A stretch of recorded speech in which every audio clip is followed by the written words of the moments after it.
Hello, everyone. Welcome back to our Fallout Season 2. And this is Episode 2 review here. Sami, how are you doing? Woo, I'm good. We still need to figure out like a legit name to call the series. I'm hoping by like Episode 4, we're going to have like a name for this. I don't know, but like, because if we start reviewing other things, for example, I feel like it's just best to be like, hey, this is the title show, whatever seasons review. This is Episode 2, whatever. You know what I mean? And like, then what if something else comes up? we still need like something clever. Obviously, That's true. need now Steve here when we make that decision because now we are a trio. Yeah, but, once the Steve's Episode 2, Steve's already out. He's already out. But no, it would be awesome to also include other people from our other castmates and everything, since there's so many of us. I did see some people go to like Avatar and they were they're talking to James Cameron and everything. I could be us one day, staying tuned and everything. But I hope all of you have been enjoying our lovely recap of Fallout Season 2, and now we're going to be diving into the Season 2, Episode 2. I'm not going to keep saying Season 2, but we're here for episode 2 and everything. And I must say, this one definitely pulled on the heartstrings a little bit. You see how everything happened and the impact of that big bomb that dropped in Sandy Lanes. That's right. And you know what? It's kind of sad in a way because you can tell that they're making progress and everything, and everyone's all happy and everything. They finally have clean water and like, they're also like they realize there's so much water there for days and everything.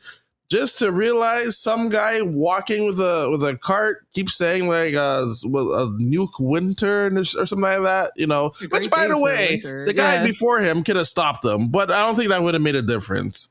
It definitely wouldn't have, because I feel like obviously as we continue watching the series, we notice that he has like the Robert House device in the back of his neck. So I think that's right. I don't think if someone tried to stop him, I think the person under control would then just do whatever they had to do to like see their mission through. No, absolutely. And like, even though like moving a nuke like 5 yards compared where you want it to be, it's like that thing, it's wave done. Of it, it's still coming. It's still getting hit by the wave. All right, maybe a few may have survived. I don't know, but the thing is, none of them. I think it would have been worse because none of them would even see it coming. Mm-hmm. They'd be like, "What was that?" And then they're all gone and everything. So, but then you definitely see with Maximus, with his parents and everything, and how they're saying goodbye. And then I think the worst part was like the mother was like, "We're just getting started." I was like, "Oh no, Mom, no!" It was definitely one of those things when it's just like, "Oh gosh, they were doing good. Humanity was starting to thrive." The dad was like, "Oh my gosh, there's so much clean water," and like that discovery never made it out because that water's gone too, by the way. So dusted. Maybe it could still be good underground, but like no one's there to investigate. Maybe now after all those. I don't know how long it was, to be honest, but yeah. But what made me, as like an Indiana Jones fan, also like smile is like the whole like lead fridge circumstance too. Yeah. Which obviously we saw a little bit in season 1, but I just love that. Obviously that series makes there's a lot of references, I think, to Indiana Jones even in this one, and we'll talk about that even a little bit more later. Yeah, which is kind of funny because Bethesda, the creators of Fallout, did Indiana Jones, so it's kind of funny that way. But that was definitely tough to see with Maximus with his son, and maybe that's just to explain his whole I don't even know how to explain his personality. He just like he's just dead inside. Like he has like dead eyes. Like there's no light in his eyes. That's for sure. He's definitely a complex character, and it's like, I understand the way he is, but I still hate him. You know? He's in my head not a redeemable character, but Wow. it's good to watch, and it makes me feel, so I think for that, it's a good job that what they're doing with his character. Yeah, absolutely. And then yes, you mentioned everything was controlled by Robert House, and then but someone had to press the button. Someone was literally washing their hands of the situation right after. Washing their bloody hands and everything. Which kind of makes me wonder.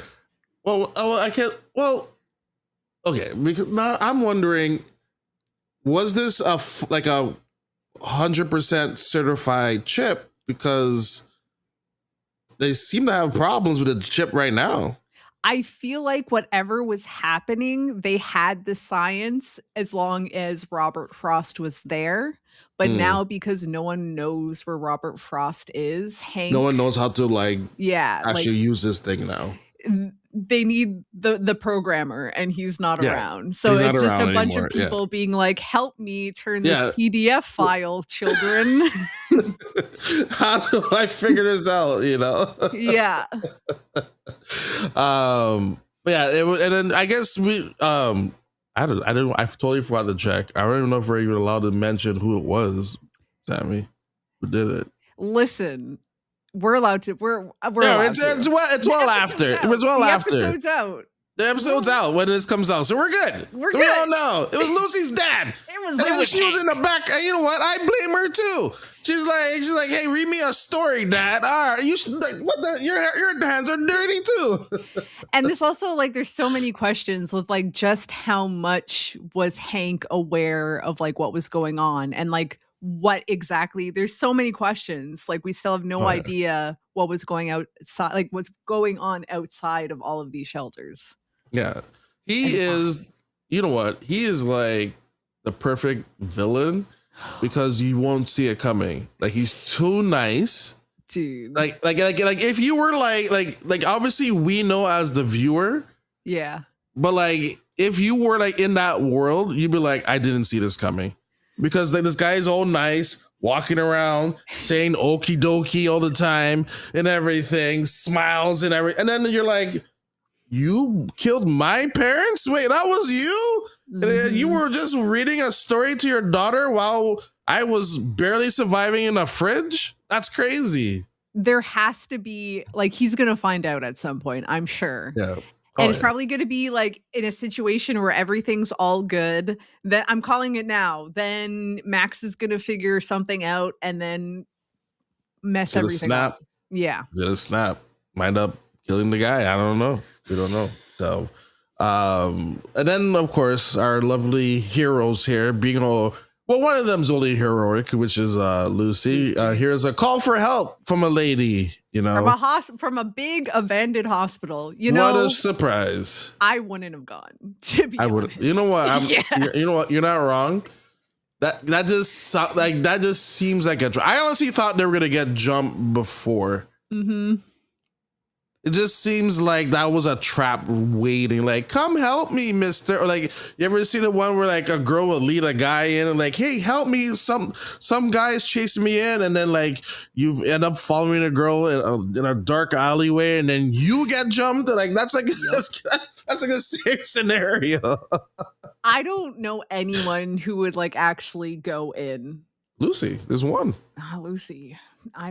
She's too good. And obviously that's like a big beacon for this whole series, is that she's so naive and nice compared to Cooper, who's like over 200 years old. And he is the grumpiest of all grumpy. The worst. Yeah, he lost his face and everything. Oh, like, man. He did nothing. He does not care for anyone whatsoever. So he just wants to go after her dad and everything, and find where his kids are, and his family is as well. So.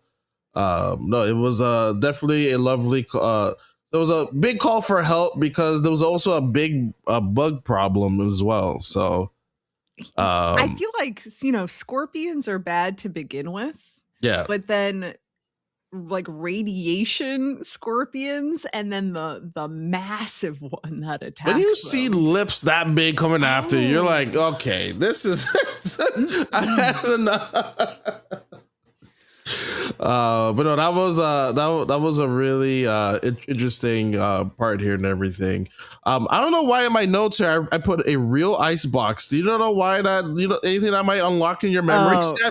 That's definitely later on when we get to brotherhood. Oh, I remember now. I remember. Yeah. That was I remember that was a funny. Yeah.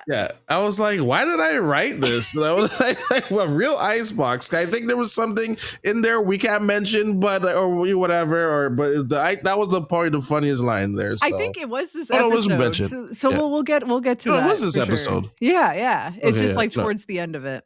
Yeah. Well, in the middle, because it's when they were Maximus and them were looking for which, by the way, very good like shooting sequence, because it kind of reminds you of the video game. I'm just waiting for them to like add in, like, I don't know how they're gonna add in the implication, if they did already, the scanning part, like, hey, okay, if I shoot him in the head, it's 89% chance and everything.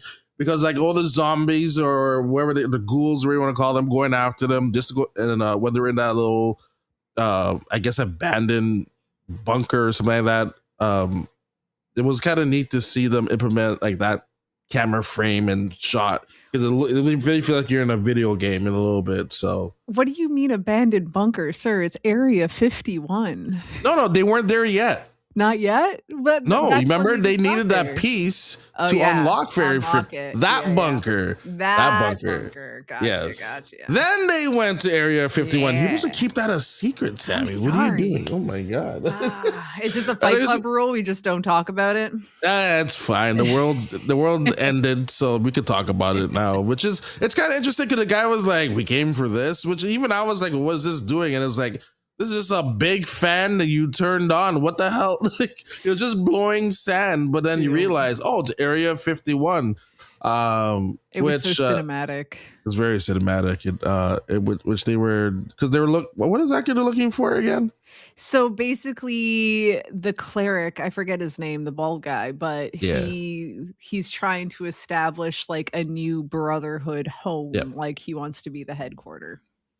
He wants to be the man in charge. Basically. He wants to be the brother of the brotherhood. Yes, I am the brother, and this is my hood. All right. Yeah. This is my. But yeah, once they finally get into Area 51, of course, all the guys with the strongest weapons and medals are a bunch of meatheads playing with grenades and. Or like we mentioned the ice box. I'm just gets out of the way. They open up the light, and then the guy has like one of the best reactions. Oh my God! And just throws out, and you see got alien in there. He throws the alien like it's a giant ice box. Yeah, and they couldn't believe they saw something like that, like, which was kind of hilarious to me. So, and then immediately after, they had like the cherry red hot rod, and they're like, "Yeah, let's take this for a ride." And then they just blow it up, and it's kind of funny to see, like, without growing up in our society, like they don't give two F's about any of that stuff. Like, you know what? It's kind of remind me of you can make like fun out of anything, like back in whatever, I was just gonna say the 50s. I'm sorry anyone who's from the 50s here, but like people used to have fun just skipping rocks and more marbles. You know, that was it. You know, or people used to be like jumping over shadows or just playing handball or something like that. Now, you know, they made fun out of anything. You didn't want to go home until it was like nighttime. That was it. So it was kind of funny to see this. And of course, being in a brotherhood, you gotta establish your manlyhood, Sammy. You know, a lot of grunting, meat slapping meat action here. All right. So the random men fight. Why? I don't understand this. What does this have to establish? It's the whole thing about, again, the manlyhood. And then you have that moment with Max where he's like doing some ritualistic things. And he's like, yeah, the principles, the discipline, whatever. And it's showing kind of like the difference of like some guys are soldiers are just meatheads, and then like I'm a serious guy. He's doing one of those things like I'm the good guy, which like kind of enforces that if you have to say you're the good guy, you're probably not. Yeah. But I like Dane, his friend, that is honestly the only voice of reason within the Brotherhood at this point. And just the constant disappointed look that Dane has on their face when they're talking to Max. And I'm like, that's me. I am that character. But Dane likes Max. You don't. At this point, Dane likes who Max could be. Yeah, that's true. He's just constantly, every circumstance where it's just like, Max, you could be so great. He chooses not to be. Yeah. No, yeah. I mean, he's just doing whatever to get by, right? I mean, he's getting greedy. He wants the power. You could tell he loves bossing. Max wants the power. I don't think he has that. He even has the energy for that. I don't think he cares. I think he's just floating in life, you know? I don't think he's floating. I think he definitely suffers from illusions of grandeur. And you could see it with the way he walks around. Like he's kind of like walking around as like that dude in the Brotherhood. He's like, I'm someone to be looked up to. He's constantly on like the guys playing with the grenade. Yeah, because they could kill someone. That's an accurate reaction. Imagine important people are talking and you guys are a grenade, huh? Like Darwinism. They just let it happen at that point. It's gonna get them blow up. Like, why are you even doing that during that speech? But you can even tell, like, even during that scene, at any point where Max is talking to the head of the Brotherhood, he's just being manipulated.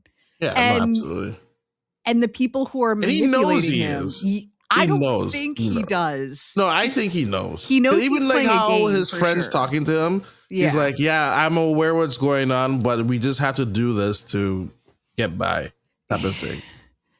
You know, he's so slimy. I hate it. Especially with like how the I guess the other regions are like, they're trying to like, hey, let's all combine together. Yeah. Like he knows this is a terrible idea. Yeah. And everything. Which, by the way, these guys, they just say ruthless things for no reason.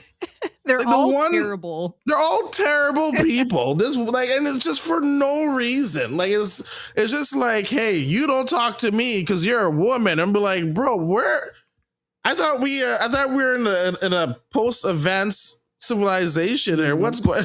We just got dumber. I was kind of happy to see that there was like a head female at least. I'm like, yeah, rock on. And then of course, there was that guy that's just like, don't talk to me, don't speak, woman. It's like, don't speak. Why don't you go make me something over there? Like that was so crazy. I was like, why is this even happening? Yeah. I kind of wish she kind of did something to him to be like, okay, don't mess with this lady whatsoever. Like, stick a fork in his hand or something like that, you know. I hope we get more, which, you know, we got a couple of episodes. So, especially from like the way that this episode ends in the vault.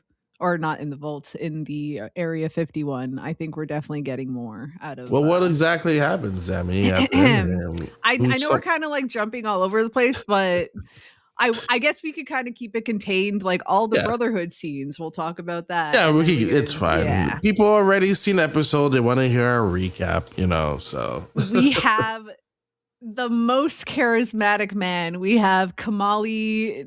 How do you say his last name? Kamali Nanjiani. I will just say that's correct.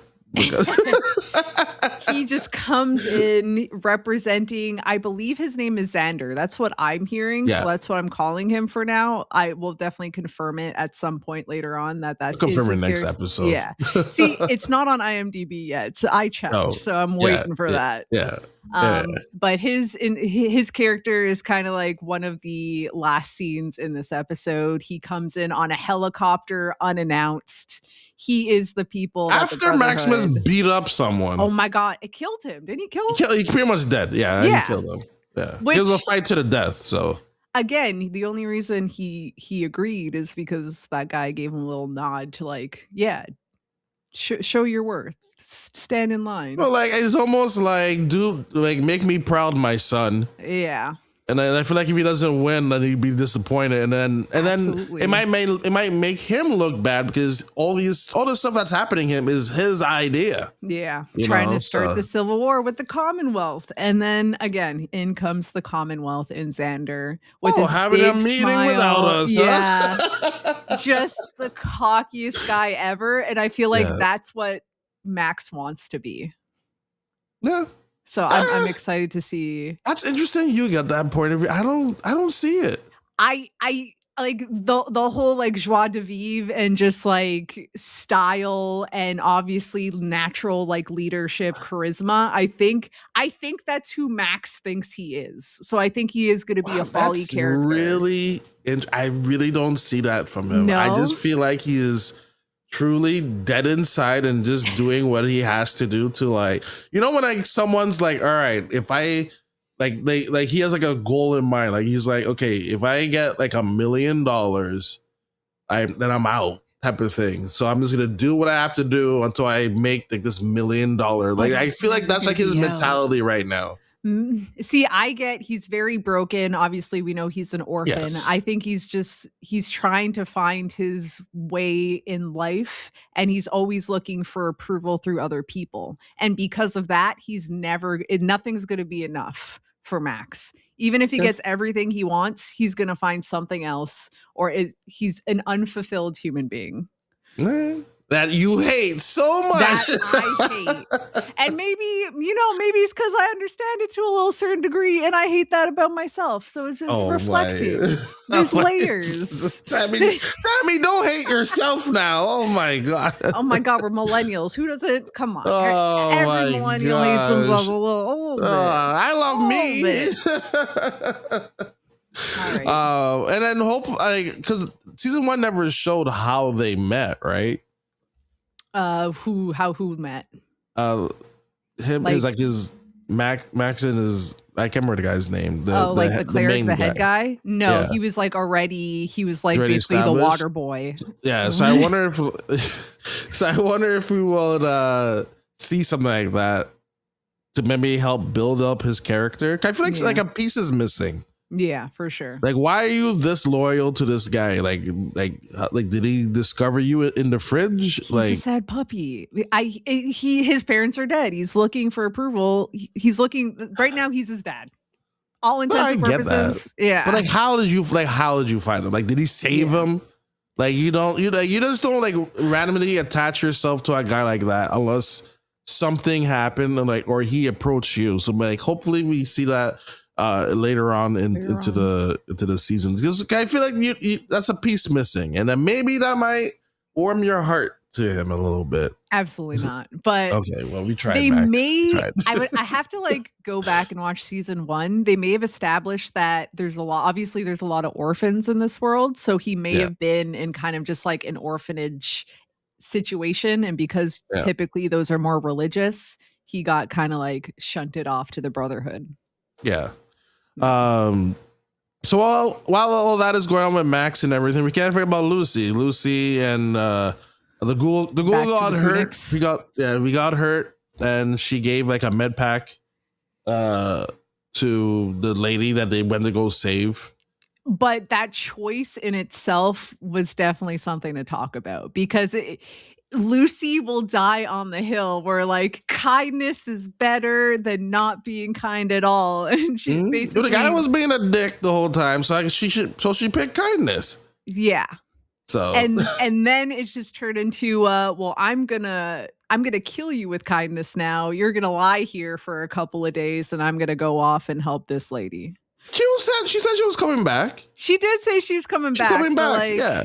She said she's coming back, so she's not really killing. She said, I'll be back.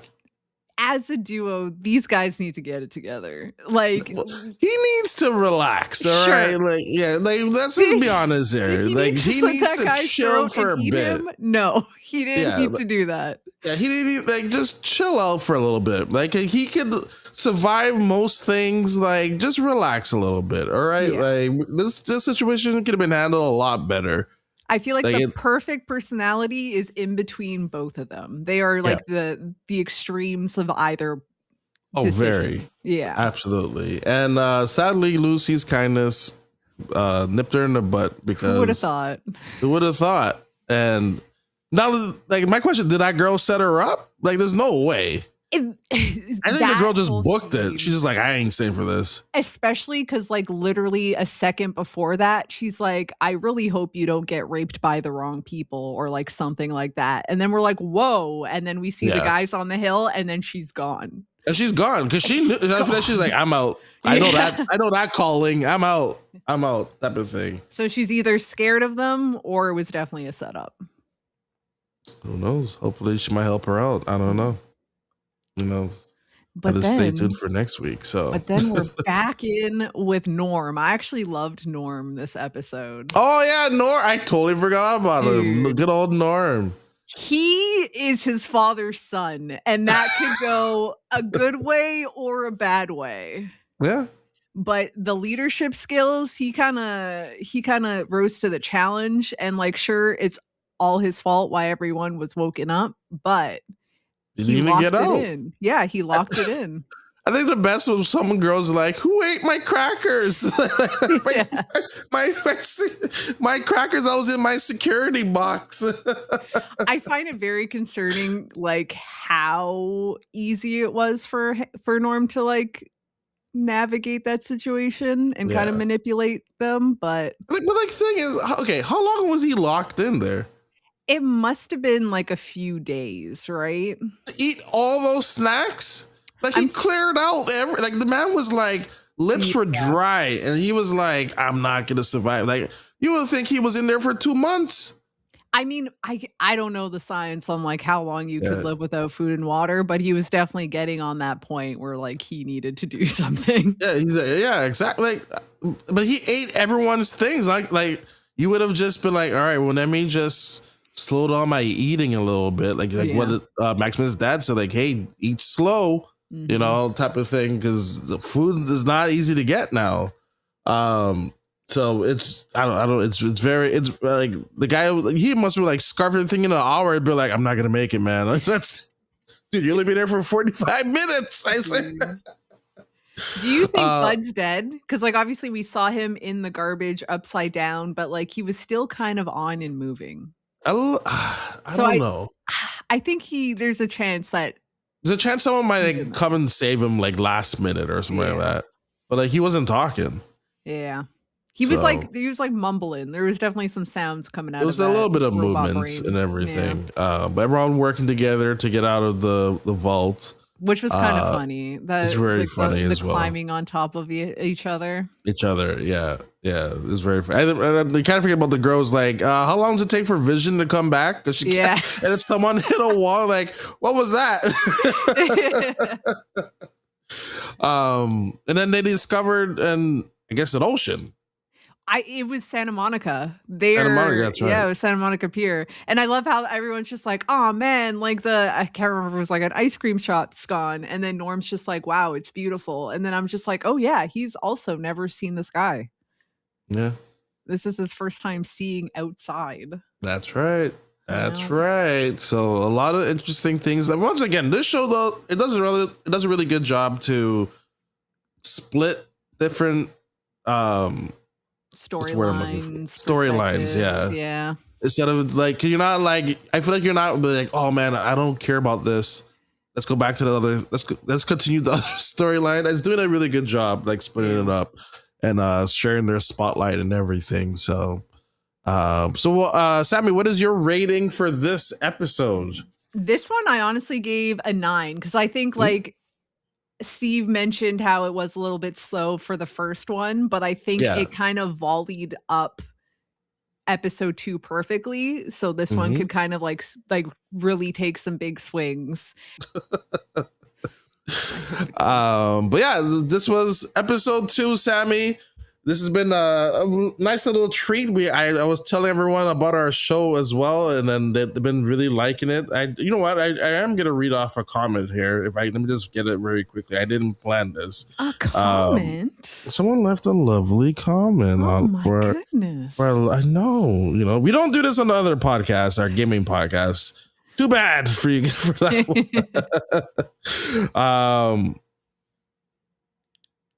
one. Wait.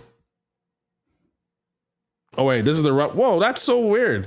It just like merged someone else's comments on the video on ours. I was like, that's not our comments. What's going on here? What's happening? That was so weird. For our episode 1, Raymond says he loved it. The music alone made him reinstall New Vegas. And then that they love the reviews of the show too. Definitely a remaster/remake of New Vegas before Fallout 5. Take that. Now, I had no idea you said that. Yeah. I didn't pick this comment for that reason. But he's definitely right. I'm just saying. I don't think you're right, but we'll see. We'll see. It's quicker for them to do that than make a new Fallout. They're still making Elder Scrolls. Listen, just because it's quicker doesn't mean they should do it that way. Okay, they need money.